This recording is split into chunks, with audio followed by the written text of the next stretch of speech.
Welcome back to this final section on the introductory to the nervous system. And in this portion, we are going to look at what is happening when I say an action potential travels down the axon. Okay, did y'all remember to clap when I said action potential? Okay, so in order to understand what happens, we have to understand what the axon looks like before that impulse reaches it. So that axon is resting. It's taking a moment to see us stop. I hope you're not though. All right.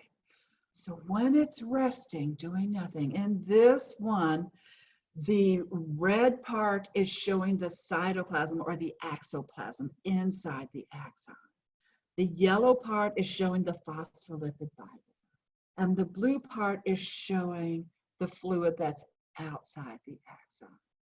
So let's start with what's going on the outside of the axon. Outside the axon, we have a very high content of sodium. So Na is sodium. And there's lots of sodium molecules, and each of them has a +1 charge. So there's a very positive charge out there.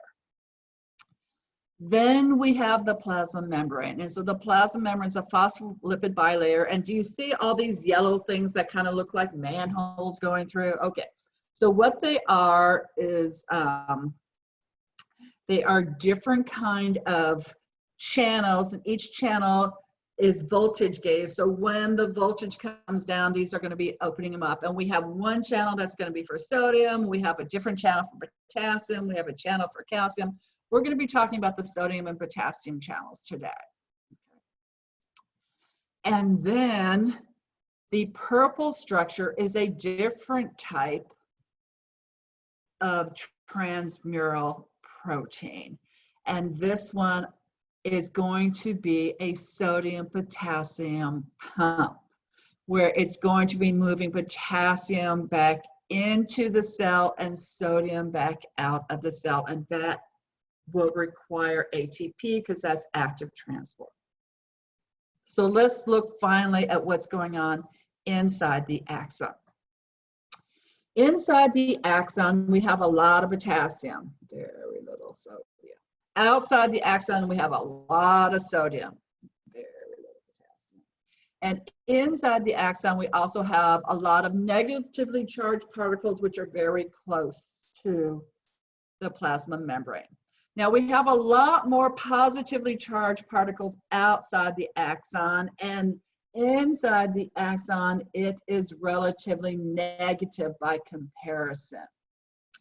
So that we say the charges are not even. If we were to measure the millivoltage outside and set that as 0, the plasma membrane inside the axon would measure a negative number. So it's negatively charged in there. So we say it is polarized. The inside of the axon is more negative than outside the neuron is. Getting back to that sodium potassium pump represented by that purple structure going through the plasma membrane. This is working to keep that in balance. It is pumping sodium out, which means it's pumping it up the concentration gradient, and it's pumping potassium in, which is also going up the concentration gradient, okay? Now, it's not a 1-to-1, it's a 3-to-2, but we don't need to know that. I just realized it's maintaining the polarity, and it's keeping the sodium outside the cell, which is where we want it, and the potassium inside the cell, which is where we want it. And so this process is active transport for both movements. All right. Now what's going to happen is, that's right, an action potential. So if we have an impulse that reaches the threshold, then what's going to happen is depolarization. And here's how it happens. The sodium gates open. Where was sodium? It was outside the cell. So what's going to happen to it? It's going to rush down its concentration gradient, and it's going to pour into the cell, bringing positive charges with it. So that negativity inside the cell is not going to stay as negative, and that's where the word depolarization comes from. So here is showing the sodium gates opening and sodium rushing into the cell. All right. Then what's going to happen is next we are going to close the sodium gates and we're going to have open potassium gates. Okay, so sodium can no longer come in. Even if there's still more of it out, it can't come in anymore because the sodium gate's closed. But now the potassium gate's open. So what's potassium going to do? That's right, there was more inside, so it's going to work its way outside. And so it's going to be bringing positive charges outside the cell, thereby making inside the axon negative again, which is a process known as repolarization. Okay.